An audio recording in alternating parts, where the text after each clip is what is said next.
Sa mga balitang pambansa, patay na pilit binubuhay umano ang isang ghost project sa Plaridel, Bulacan. Sa ginawang inspeksyon ni DPWH Secretary Vince Dizon, na bisto niya ang gabundok na lupa at mga nakatiwangwang na bakal. Nitong nakaraang taon pa raw idineklarang tapos ang naturang flood control project. Pero ang dapat sana ay tinayong river wall, maliit na bahagi lang ang sementado at karamihan ay puro lupa pa. Napag-alamang 3 linggo lang pala ang nakalipas mula nang sinimulan ito. Pero bayad na ng buo ang proyekto na abot sa 96.5 million pesos. Dahil dito sinibak na sa pwesto si Bulacan 1st District Engineer Henry Alcantara na siyang pumirma sa proyektong ito. May kasunod pang sibakan at kasuhan sina Bryce Hernandez at JP Mendoza ng DPWH at ang contractor ng Wawaw Builders na presidente si Mark Arevalo. Tawag ko dito, patay na, pinipilit buhayin. Kasi nabayaran na siya eh. Klarong-klaro na ghost project ito. Talagang ito, kahayupan na ito. Hindi tao itong mga taon to. Yan po ang tinig ni DPWH Secretary Vince Dizon. Sa gitna naman ng alegasyong may kinalaman daw sa mga isiningit na budget para sa taong 2025, sinabi na mismo ng Kamara na nasa Amerika na po si dating House Appropriations Committee Chairman Zaldi Co. Mula nang magbukas nga ang 20th Congress, ni minsan, hindi pa raw ito tumapak sa plenaryo.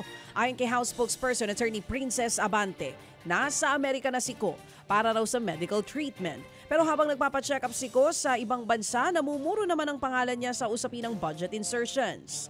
Sa huling pagdinig ng House Infra Committee, itinuturo siya ni Navota's Representative Toby Tiangco na may pa 13 billion pesos daw na isiningit sa BICAM budget version.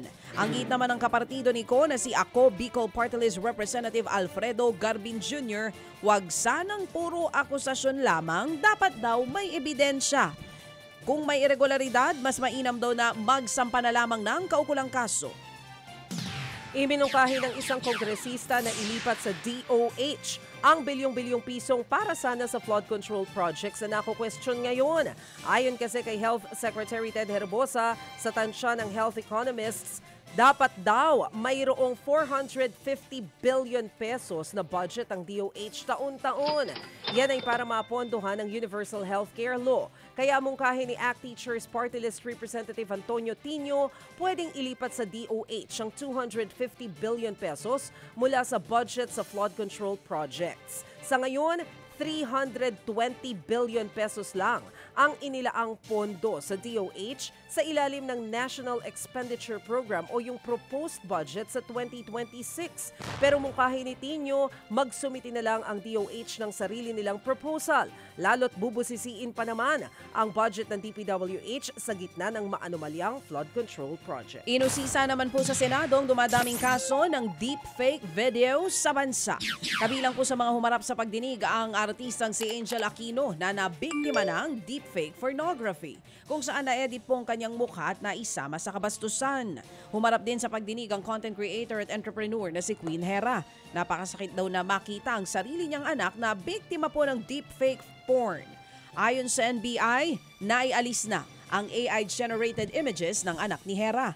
Ayon naman sa Cybercrime Investigation and Coordinating Center o CICC, pwedeng magsumbong sa hotline 1326 ang mga nabibiktima ng deepfake at aaksyonan daw nila ito kaagad. Sa datos po ng Security Hero, lumalala ang problema sa deepfake at AI-generated sexual content. Mayroong halos 96,000 na naproduce at napakalat na deepfake videos. 550% naman ang itinaas ng dami ng kaso mula po taong 2019. Patuloy naman daw na gumagalaw ang CICC para habulin at ma-take down ang mga deepfake videos. Ayon sa pamunuan ng TikTok at Google, hindi nila kinukonsinte ang anumang AI-generated sexual content. Sa ibang balita, namataan ang mga barkong pangdigma ng China sa kasagsagan ng pagpatrolya ng mga barko ng Pilipinas kasama ang Australia at Canada. 2 araw na magkakasamang naglayag mula sa dagat ng Zambales hanggang sa bahagyang makalapit sa Bajo de Masinloc ang mga warship ng 3 bansa. Pero hindi pa man nakakalayo mula sa mainland Luzon, isang Chinese Navy destroyer ang namataang nagmamasid mula sa malayo. Mas dumami pa ang barko ng China na nagmasid sa mga barko ng Pilipinas, Canada at Australia nang makalapit sila sa may Bajo de Masinloc. Pero itinuloy pa rin nila ang maritime cooperative activity. Mga kapatid, brothers and sisters, saan ka pa? Dito na tayo sa totoo.